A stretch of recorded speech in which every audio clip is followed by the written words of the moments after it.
നീ എനിക്ക് മാത്രമേ ഉള്ളൂ. അങ്ങനെ ഒരു പ്രാർത്ഥന മാത്രമേ ഉള്ളൂ ഭഗവാനെ, നീ എനിക്ക് നിറവേറ്റി തരണേ.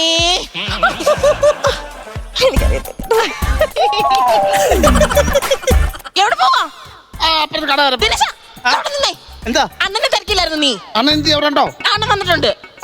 അല്ല, നിന്നോട് ഒരു കാര്യം ചോദിക്കണോന്ന് വിചാരിച്ചാടാ. നീ നിന്റെ വീടിന്റെ തൊട്ടപ്പുറത്ത് അവനിക്കുന്ന സുമതിയും രാഘവൻ ആ ഭർത്താവ് ഉണ്ടല്ലോ അവിടെ ഭയങ്കര വഴക്കായിരുന്നില്ല, എന്താ പറ്റിയായിരുന്നു? അതെനിക്കറിയത്തില്ല എന്താ വഴക്കെന്തുവായിരുന്നു. ഓ, നീ ഇറമ്പി താമസിച്ചിട്ട് അവിടെ പോടാർക്കാവും എന്തോന്ന് പറയണ. ഇന്നലെ അവരെ സുമതിയുടെ വീടിന്റെ അവിടെ രാത്രിയിലേ ആരൊക്കെ ഒന്ന് കയറുകയൊക്കെ ചെയ്തായിരുന്നു. പിന്നെ അവരെ ഭർത്താവ് അവളോട് ചോദ്യം ചെയ്ത് ആരാടി ഞാൻ കാൽപ്പാട് കണ്ടെന്ന് പറഞ്ഞിട്ട് ആടി ഉണ്ടാക്കിയത്. അത് ആർക്കായാലും ദേഷ്യം വരും. ഈ കാൽപ്പാടെന്ന് പറയുമ്പോ മാറിയാടാ അത്. എനിക്കറിയത്തില്ല, ഞാൻ പോവാ, എനിക്ക് തിരക്കാം, ഞാൻ പോവാ. അല്ല, നീ ധൃതിപ്പെട്ടത് എങ്ങോട്ട് പോവാ? നീ ഞാനൊരു പുതിയ ചെരുപ്പ് മാറ്റിടാൻ വേണ്ടി പോവാതെ. ഞാൻ പിന്നെ വരാം. അയ്യോ,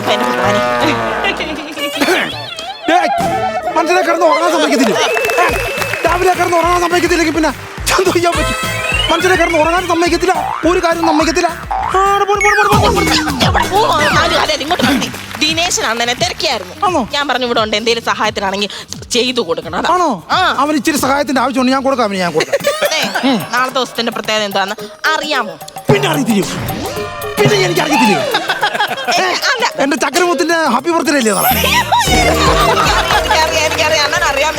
പിന്നെ അറിയാതെ ഞാൻ ബർത്ത്ഡേ ആയിട്ട് എനിക്ക് എന്തോ തരുമെന്ന് പറയാതെ. തരുന്നതിന് മുമ്പ് എല്ലാ വർഷവും ഹാപ്പി ബർത്ത്ഡേയുടെ തലേ ദിവസം ഞാൻ എന്റെ മോളൂസിനോട് ഞാൻ എന്താ പറയാറ്? അണ്ണൻ തന്നെ പറ. മോള് പറ. അണ്ണൻ പറ. മോള് പറ. അണ്ണൻ പറ. അണ്ണൻ പറ. ഞാൻ പറയാ, അഡ്വാൻസിന് many many happy return of day. എന്ത്? അഡ്വാൻസിന് many many happy return of day. എനിക്ക് വയ്യ. കണ്യൻ അത് സമ്മതിച്ചു. ഗിഫ്റ്റ് എന്തുവാന്ന് പറ. ഗിഫ്റ്റ് ഇത്ര നാളായിട്ട് ഞാൻ തരാം. ഡിസ്ക് പൊളിഞ്ഞിരിക്കുവാ, ഞാൻ പറഞ്ഞേക്കാം.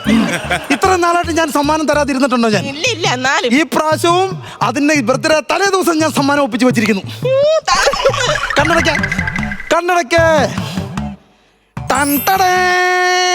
പിച്ചോട്ടായോ? എന്തുവാ? തണ്ടടേ ഇല്ലല്ലോ. നല്ലായിരുന്നു.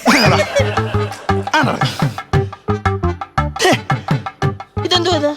മാല. ഞാൻ പറഞ്ഞ ഡിസൈൻ. ഞാൻ പറഞ്ഞു എന്ത് എല്ലാ ഡ്രസ്സിന്റെയും കൂടെ മാച്ച് ആവുന്ന ഡിസൈൻ വേണം. ഇത് സാരിയുടെ കൂടെ ഇരുന്ന മാല. അതും അല്ല, ഇത് പഴഞ്ചനായത്. ഇത് നല്ലതാണ്. ഇതല്ല ഞാൻ ഉദ്ദേശിച്ചത്. ഞാൻ എന്തുമാത്രം ഇവിടെ പറഞ്ഞ് കയറ്റി വെച്ചോണ്ടിരുന്നത്. ഇത് ഈ ഡിസൈൻ വേണ്ടായിരുന്നു. എനിക്ക് ഈ ഡിസൈൻ വേണ്ട. എനിക്ക് ഈ ഡിസൈന് ഇഷ്ടപ്പെട്ടില്ലെന്ന് പോലും.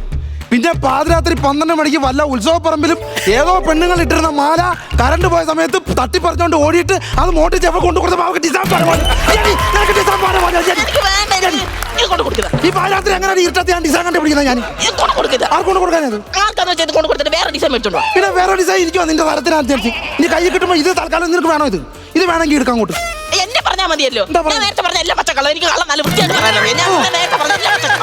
നീ ഒറ്റ ഞാൻ നാട്ടിൽ ഇറങ്ങി മോട്ടിക്കുന്നത്. എവിടെ ഞാൻ മോട്ടിച്ചോണ്ട് കൊടുത്തില്ല, ഇവിടെ പറയും എന്നെ പോലീസിനെ കൊണ്ട് പിടിപ്പിക്കുമെന്ന്. അങ്ങനെ ഞാൻ ഭയന്ന് ഞാൻ മോട്ടിച്ചോണ്ട് കൊടുക്കില്ല.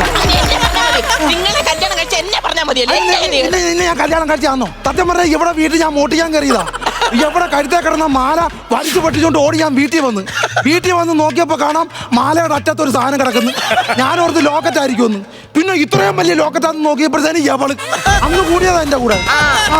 മനസ്സ് നിങ്ങൾ കാണണം.